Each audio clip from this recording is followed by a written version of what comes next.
All right, so based on the questions that I was getting, especially for the, I guess, first two homeworks, the second homework, I figured that there's some math missing and then there's some math review needed. So I'll quickly do a recap of the math needed for this course.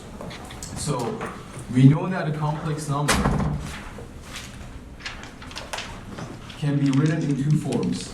It can be written as z equals a plus jb, or it can be written as z equals, let's say a, which is the absolute value of z, e to j theta, okay? Now, if you wanna add two complex numbers or subtract them, which form is better to use?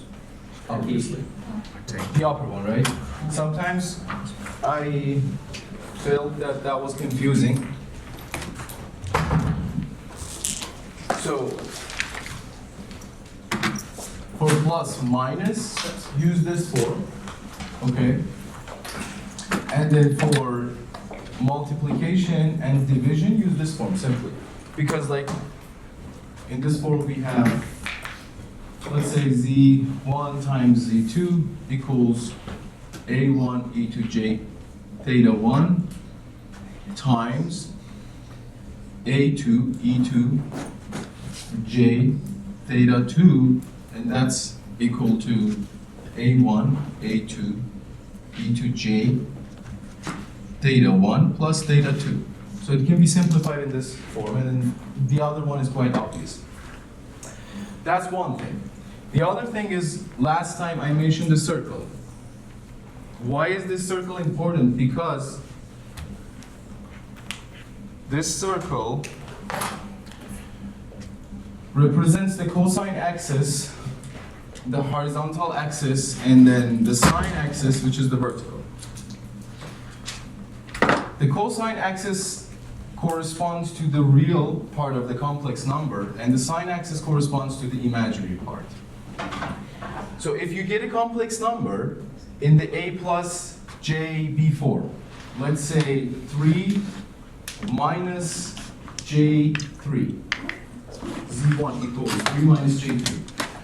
You put it in the calculator to calculate its polar form, you will get 3 square root of 2 as its amplitude, this is a, times e to j pi over 4 in this case. Well, actually minus pi over 4. How did you get pi over 4? So theta equals tangent inverse of imaginary part of z divided by real part of z. Okay? And then let's assume, okay, this is, if you put it in the calculator, it will give you minus pi over 4, or it will give you 45 degrees. This is fine. Okay. If you have z2 minus 3 plus j3, you will get the same thing using the calculator, but you should be able to know the difference. So if you put it in the calculator, in the polar form, you will get 3 square root of 2 e to j minus pi over 4 from your calculator. Okay? Theta is going to be equal to, so in this case, this term is equal to 1, minus 1. Your calculator will not know where this minus is coming from, either from the real part or the imaginary. Again, you will get the tangent inverse of minus 1, and you will get minus pi over 4. But the minus. But the answer is wrong in one of them. How do we know? So when you put a complex number which has one of them negative in your calculator, the angle you will get will be a negative number. for both cases, for both of these. How do you know the difference? Just like I explained last time. So if this is 0, okay, if the real part is positive, that means it's in the right-hand side. It's in this area. If the imaginary part is negative, it's below the 0 axis of the sign or the imaginary. So this one, Z1 should be here. This is Z1. So minus 45 is correct for Z1.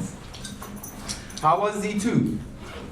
This is minus, it's going to be on the left-hand side, and then it's plus J3, left up. So it's going to be in here. So minus 45 is not correct. You should add a pi to it, okay, to get the right answer, which is plus 135 degrees, and there's a difference. Okay, this is Z. Okay, this is important to know because you will have to go back and forth between these two like notations, and then you should know which one is which. Your calculator doesn't know where the minus comes from. Okay, so that's that review, and then for natural logarithm, so you should know that e2 j theta 1, let's say, well, times divided by e2 j theta 2 is equal to e2 j theta 1 plus minus theta 2, right? So, if you have two complex numbers, okay, well, let me actually put it this way. If you have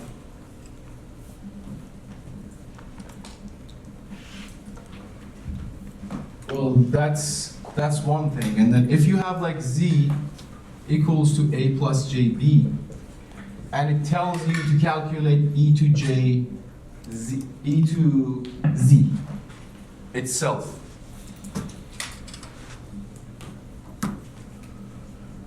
Okay. Should you write the polar form of z, or should you write z itself? Z itself. Yeah, because of this. Well, actually, this is something kind of different. So you have e to c times e to d equals e to c plus d. Just using this rule. Now you have e to c plus d, and you can write it in this form. You can simplify it.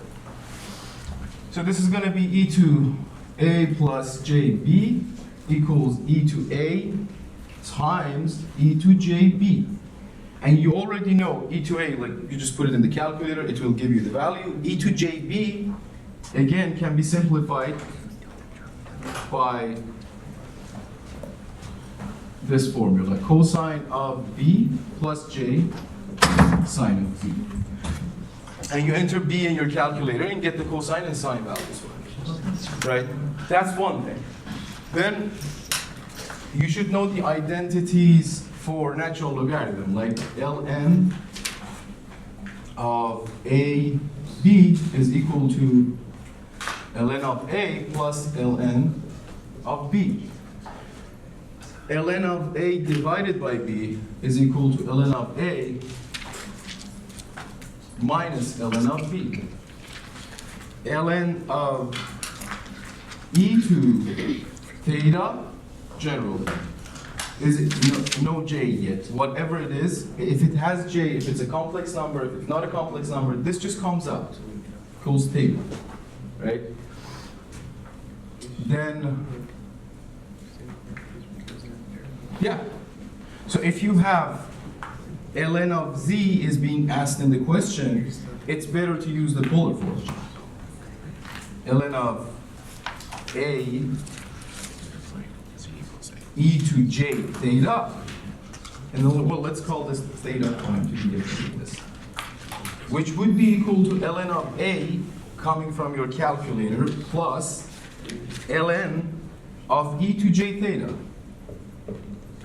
and then ln of e to whatever gives you j theta.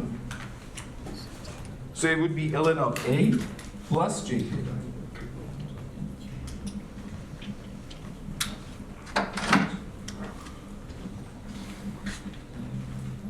Okay?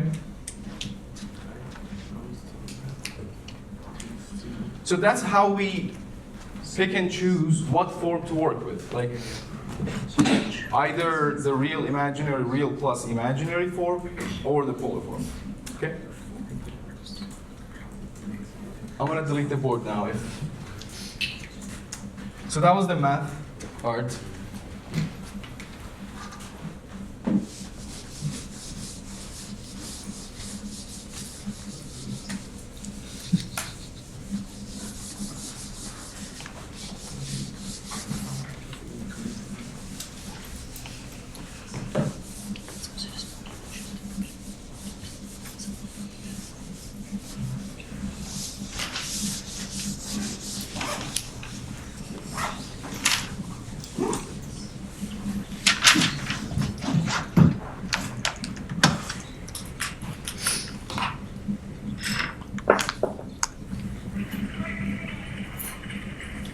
So this time, okay, now, let's see. What was the other thing? Oh, okay. So for, let's say, which you had for the homework due today, calculating the parameters of a transmission line. Let's say for the two-wire case, you have mu divided by pi ln of, which is equal to L prime. This is in the book. Table 2.1. D divided by D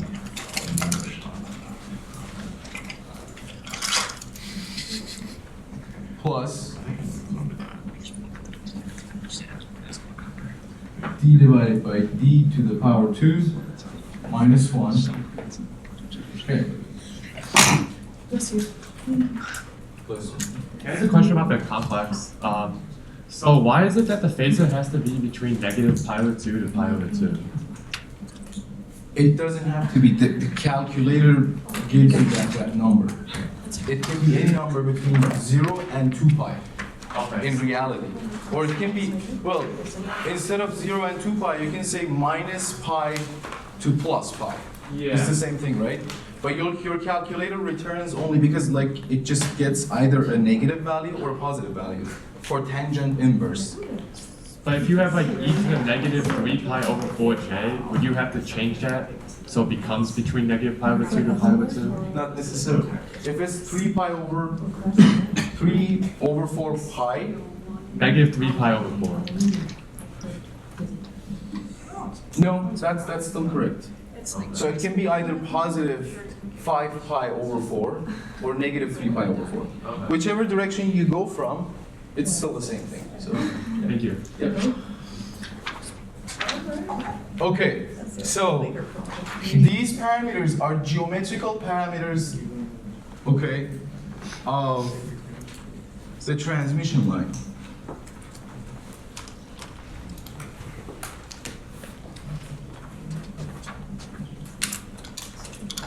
You just have to, I mean, since these are divided, it doesn't matter in this case, but in general, you just have to enter them in the meter units, okay?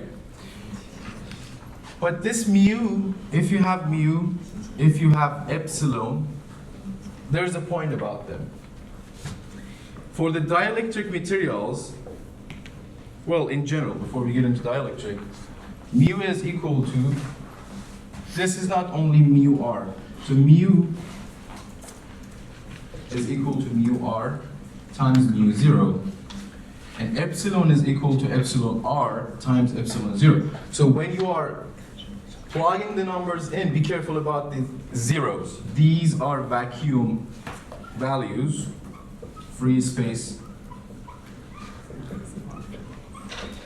values. And then these can be taken from internet, but like, I mean, mu 0 is 4 pi 10 to minus 7, I don't remember the units. Epsilon 0, I guess, is like 8.85 times minus 12. But this mu r and epsilon r are the relative permittivity and relative permeability. Okay? If your material is free space, the relative permittivity is 1. The relative permeability is also 1. Okay? This is the case, so for dielectric materials, usually, if the question doesn't mention anything,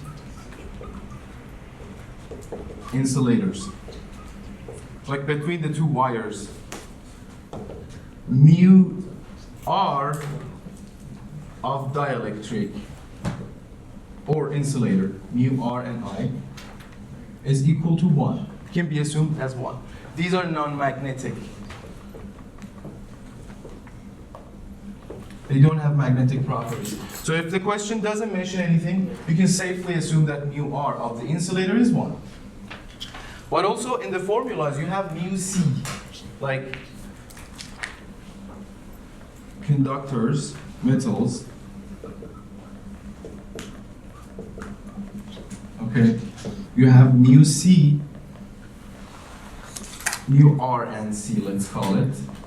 This is not necessarily 1, it can be a big number because metals do have magnetic properties, have.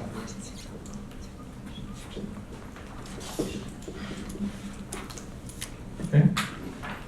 That's also something else. Like you're not supposed to only enter these values. Just be careful when you're plugging. And the rest is so simple, it's just plugging.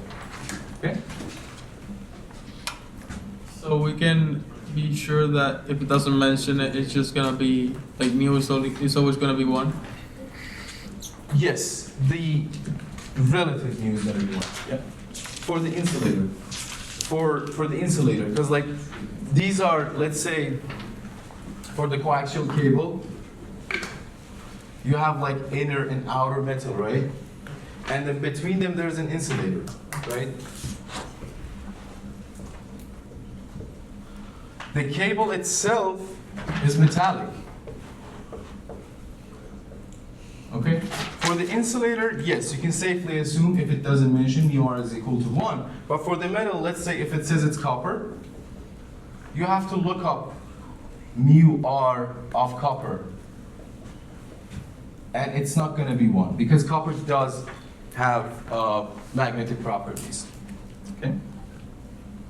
But don't forget these parts. The zeros. They are going to be multiplied by them. So this mu is actually mu r of the insulator times mu 0.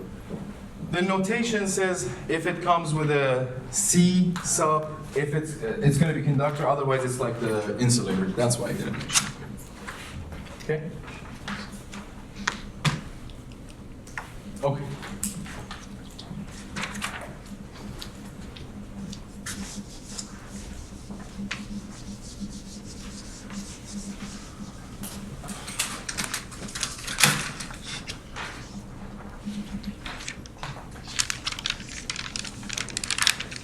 Now, about the transmission line, how do you feel about the equations? Like you have derived many equations so far, and maybe you haven't even started, like I don't think you have yet started the transmission line homeworks, but you know that you should be able to identify which equation to use for which problem, right? That is probably the problematic part. Right? Okay. So I will. Can I delete this part?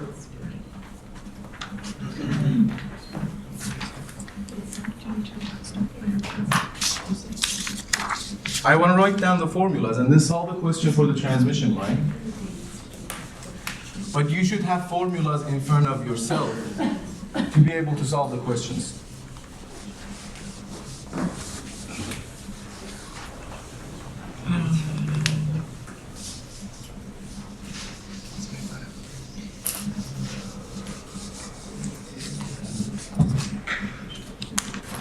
Okay. So for the transmission line,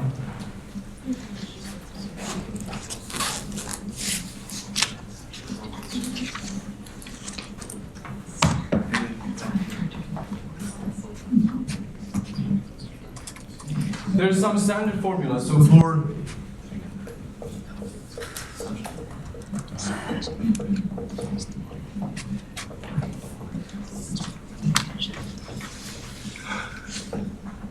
okay.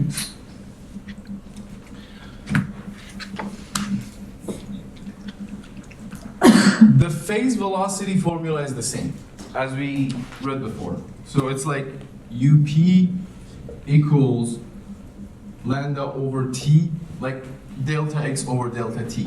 That's how I remember it. That equals lambda F, and that equals omega over beta. And obviously beta is 2 pi over lambda, and omega is 2 pi F. Right? This is phase constant. This is angular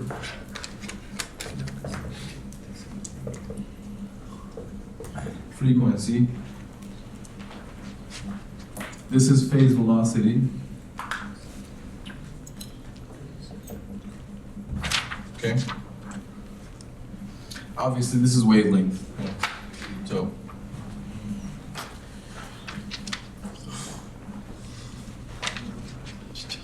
So, in table 2.1 of book, it should be in your notes actually. You have the formulas for transmission line parameters, which are R and G prime and L prime and C prime.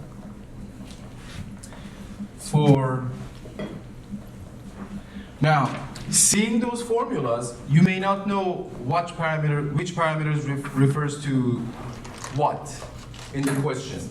So you should look at figure 2.4. Figure 2.4, it has the shape of transmission lines, standard transmission lines, and their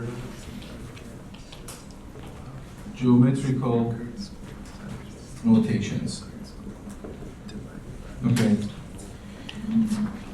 So, also for a TEM wave supporting transmission line, you have these formulas. L prime times C prime equals mu epsilon. Again, both of them mu r mu 0, and then epsilon epsilon r epsilon 0. And also between G and C, you have sigma over epsilon. None of these, again, need to be memorized in the sense that L is inductor. It deals with magnetic properties. Magnetic properties are associated with mu. Capacitor, in the high school, when we were calculating the capacitor, we needed epsilon, the dielectric constant, right? This is the epsilon here. The capacitor epsilon, the conductance, this is the conductance value. This conductivity, conductance, right? Conductivity associated with conductance. Okay. Now, knowing them, in a transmission line in general, we have the source, we have, well, I have to write it in general form, so this is ZG. Generators, impedance, VG, the voltage of the generator, Then let's say the generator is up to here. This is the generator area.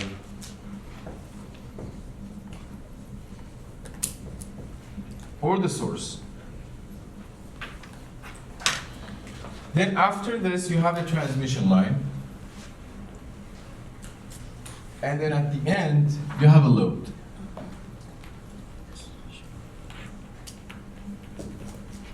The impedance of the load. This is the load.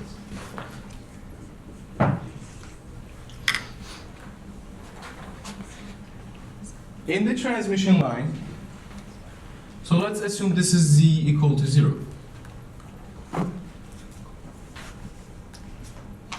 For simplicity, we name the end of the transmission line Z equal to 0. And if the length of the transmission line is L, this is going to be, like assuming that Z plus is in this direction, this is going to be Z equal to minus L. Then in other notations, you have Z equal to 0. You also have D, actually. For simplicity, we assume D to be in this direction so that we don't have to deal with negative numbers. So D equals to 0 is in here. And D equals to L plus L is going to be here. And in general, D is equal to minus C. These are variables, okay? D and Z. Now, on the transmission line, you have forward propagating and backward propagating waves, voltage waves and current waves. The total wave, let's say like V of Z in the phasor domain, is going to be V0 plus E2 minus J beta Z, writing in the Z domain. V0 minus E2 minus J plus J beta Z. If they are going to be D, just replace Z by minus D. It's going to give you the same thing.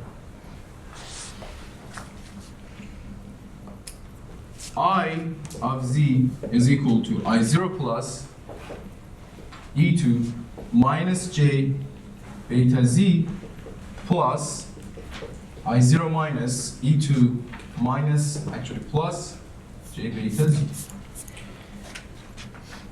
This is this part is forward propagating, and then this part is backward propagating or reflected.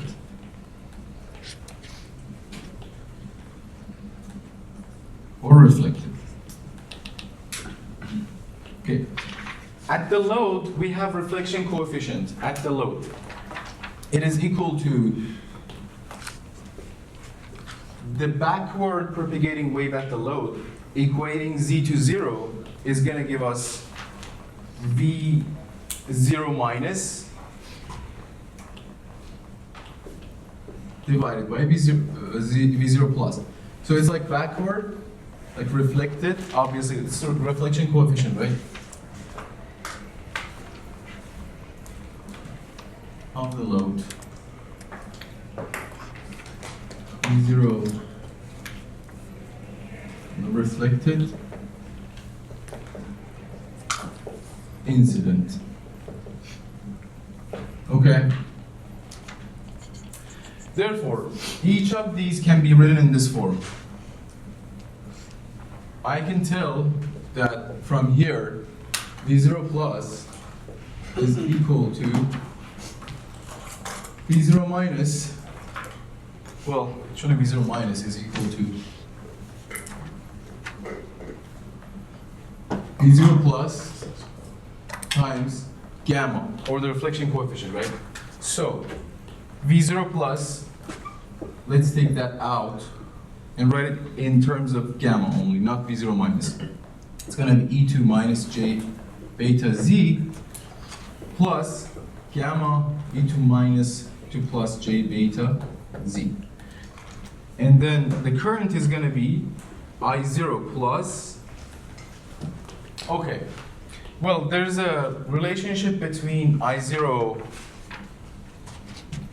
this is the definition of the impedance, the characteristic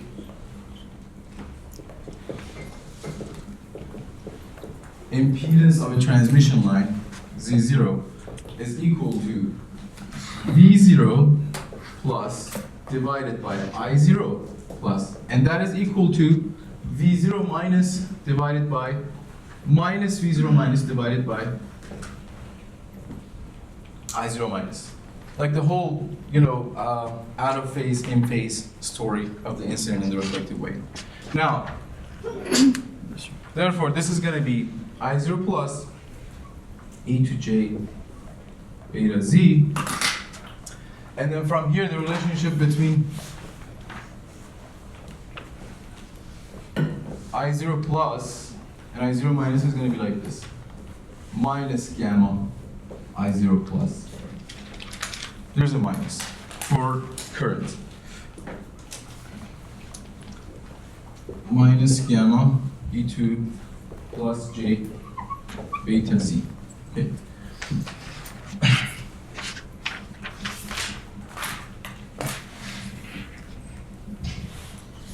So if all of these are actually in general form, they are gamma. In here, I've written beta because of this. So if you have lossy transmission line in the general form, that means R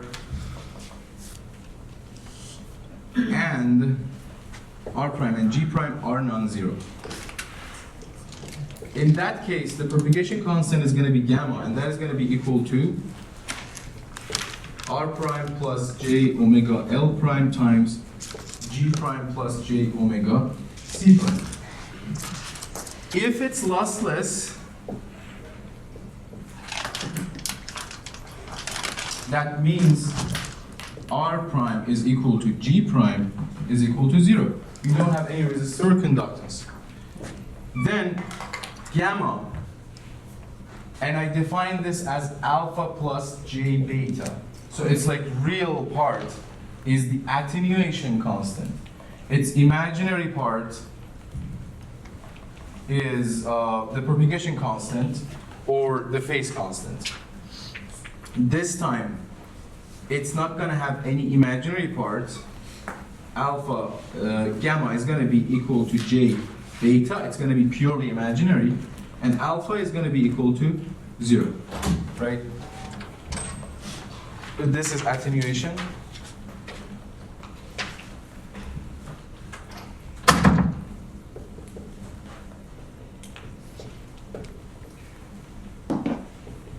And this is propagation. So in the general form, instead of J beta, you have gamma, okay, in the whole equation. But now we want to deal with lossless transmission lines, and the question that we will have is lossless.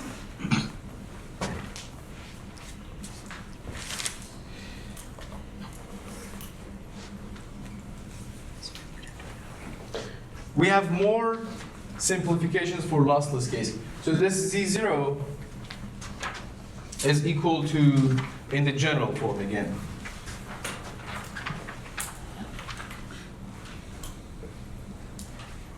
characteristic impedance is equal to R prime plus J omega L prime divided by G prime plus J omega C prime. This,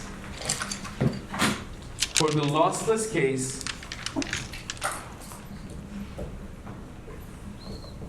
lossless, attenuation equals to 0, is going to be a real number, and that is going to be equal to L prime divided by C prime. Also, beta is going to be equal to omega L prime C prime because of this. If you just simplify this, you're going to get omega L prime C prime. In this case, the phase velocity is going to be 1 over mu epsilon, and that's going to be C over epsilon r. Now, the reflection coefficient, back to the reflection coefficient.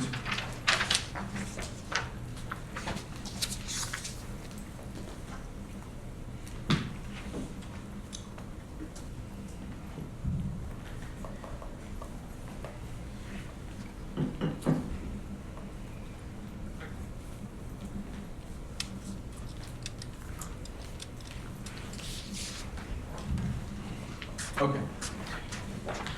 Now, if I look from this angle, or at any point, if I look from here, the input impedance can be defined as the voltage of this area divided by the current of this part.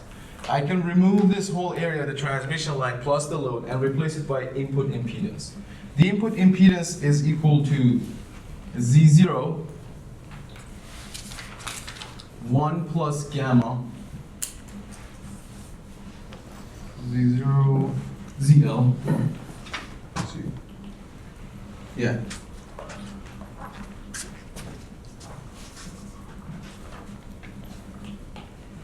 ZL plus Z0, J tangent of beta L for the lossless case. Z0 plus ZL, again, J tangent of beta L, and L being the length of the transmission line. Okay. Now, if you, let's see, I want to make sure I wrote down all of the equations so that we can start solving questions. That's going to be quick if we have access to this part, but let's see. So V0 plus the input, yeah, I have to write down everything. Vn is equal to, if I replace this whole thing with a Zn, it's a voltage division. So this is Vn. Vn is equal to, in the phasor domain, Vg times Z in divided by Zn plus Zg, a voltage division. And at the same time, it's equal to V0 plus based on this times e to j beta L plus gamma to minus j beta L. Okay. Then we wrote that, and yeah, okay.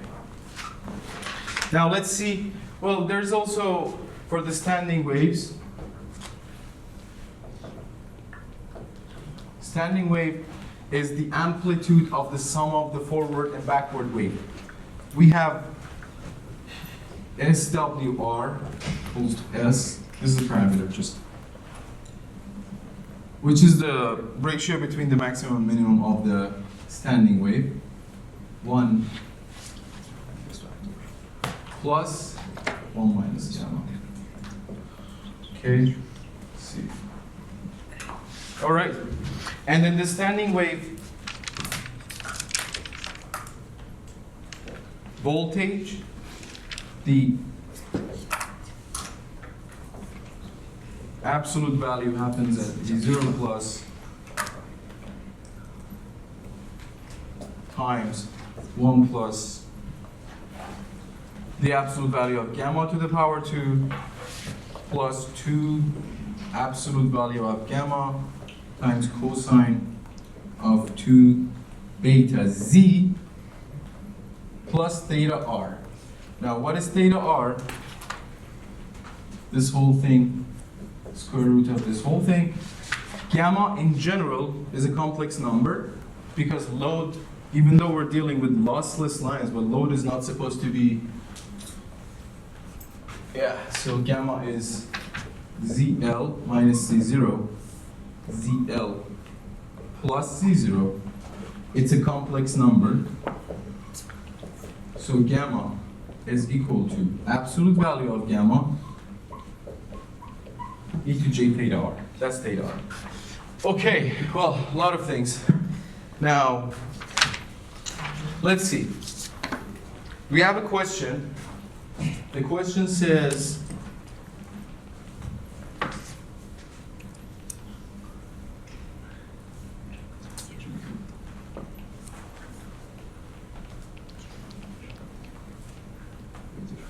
for the question to fit, I have to delete part of the word.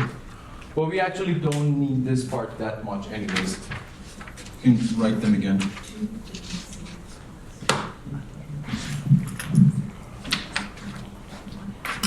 The question says,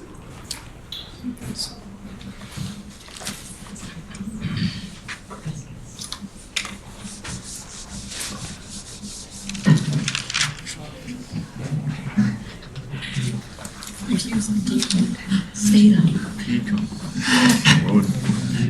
That makes sense.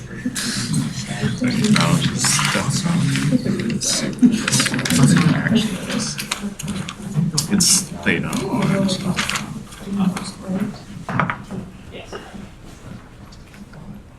okay.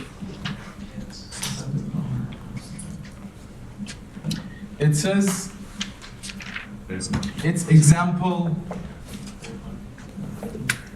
2.7 in the book, textbook. It's not a T. I think it's just a gamma. It says at the frequency, it says 1.05 gigahertz generator circuit. So means frequency is 1.05 gigahertz. With series impedance, this is generator. With series impedance of ZG equal to 10 ohm, and voltage of the source given by, so VG as a function of T is given, equal to 10 sine, not cosine, of omega T plus 30 degrees, is connected to a load. ZL is given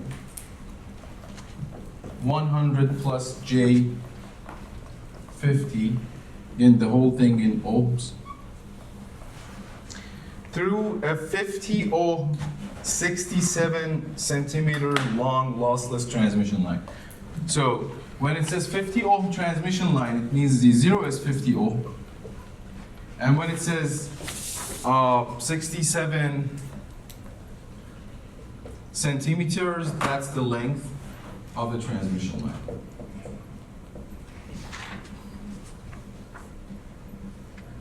The phase velocity is equal to 0.7 c, where c is the speed of light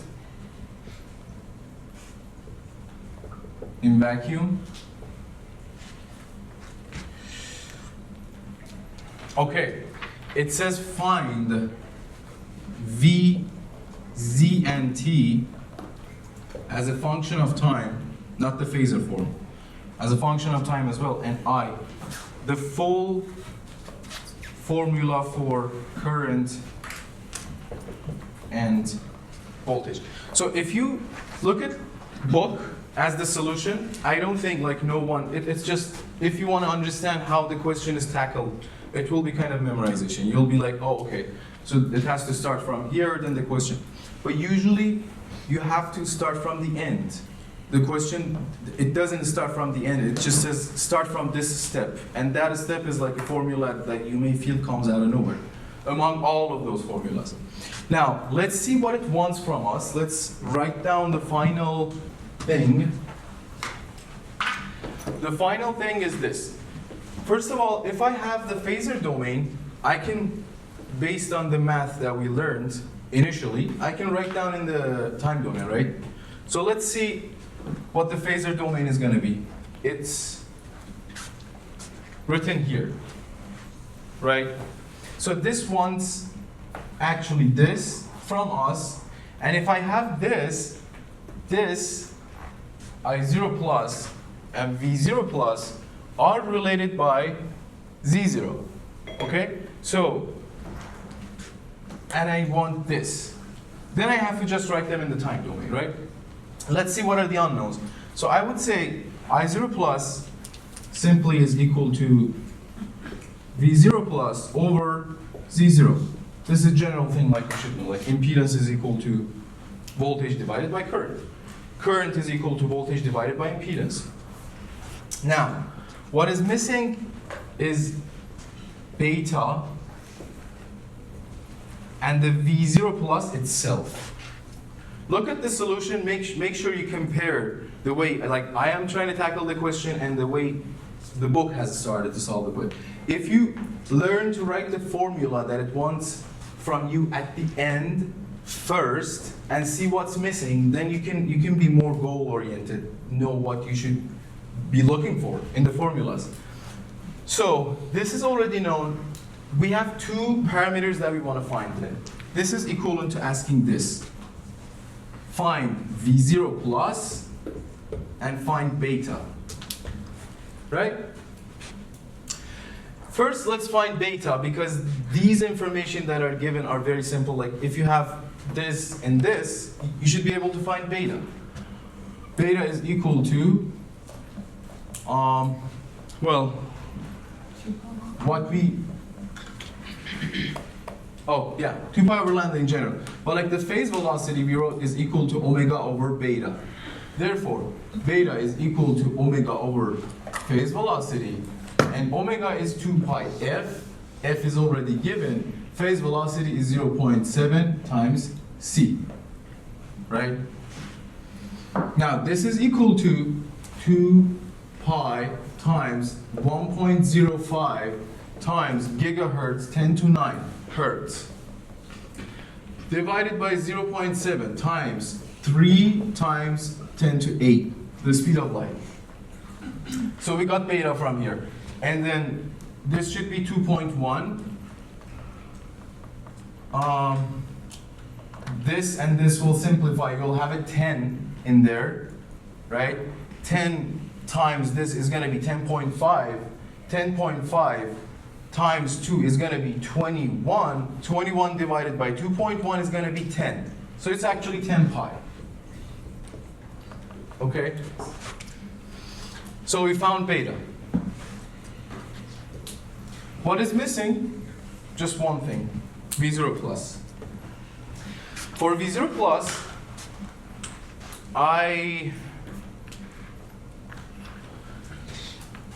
let's see. Okay, for V0 plus, I have this, right? Input voltage is equal to voltage division of the source between the source impedance and the input impedance, obviously. This one is clear, right? And then this comes by substituting Z by minus L, simply. Okay? Very simple. So from here I can find V0 plus. Again, no need for memorizing. Like the whole reason that I wrote down all of these equations is to show how these questions need to be tackled. There's a 2-page solution in the book. Go through it. You won't find any logic on why the question is tackled that way. So this is equal to using that. Let's divide. Well, like everything is known. Why am I like using this? Because this is given in the question. This is given in the question. Beta, we just found it. The length of the transmission line is given. Okay, I'm trying to hurry up, that's why I'm kind of skipping some parts. Gamma is equal to what? V0, well, let's write it in the form of, yeah, ZL minus Z0, ZL plus Z0. Z0 is given, right? ZL is also given in the question. So gamma is found from there. This is the question, right? This is given. The only thing missing is going to be Zn. And I wrote down the formula for Zn, input impedance, somewhere in here, right? Again, beta L is given in the question. ZL is given, Z0 is given, and Z0 is given. So Zn is going to be found, and you have to substitute there to find V0 plus. And this is also given. So in the final form, you will have this, okay, with numbers in this form. Well, actually in this form, with numbers this time. Now, how to go back to the time domain? Very simple. So you have two phasor parts. Could you follow so far? Okay. You have the, okay, where the unknowns were coming from, where the all of, because I have to wrap up the whole thing in like a couple of minutes. Let's see. Well, in 0 time actually. So going back to the time domain, this is important. If you want to write down in the time domain, I'll try to write it here. Here. Don't, it's okay if you like wrap up your stuff in like 2 minutes later. This is the time domain form. So if you have the phasor domain, VZ. If you go to time domain, you will have this. Equals V0 plus, the amplitude is going to come here, times. If you have E2, if you have attenuation, it's going to come besides the amplitude. It's not going to go in the cosine. Remember that. You don't have attenuation because it's lossless. So you're going to have cosine of omega t times whatever is in the plus. Well, minus beta z. But this itself, for the second term, minus beta z. Plus, this gamma itself is equal to absolute value of gamma times e to j theta r. This is going to be added to this, and that's going to go inside the cosine. So this is going to be plus. Well, let's write it in this form. Absolute value of gamma times cosine of omega t plus beta z plus theta r. And then the theta r is going to be calculated by finding gamma itself. So just substitute all the values. I didn't have time to write down the values.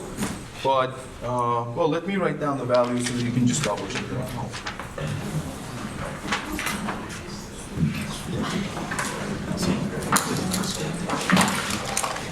Well, just check the book for the values. Okay.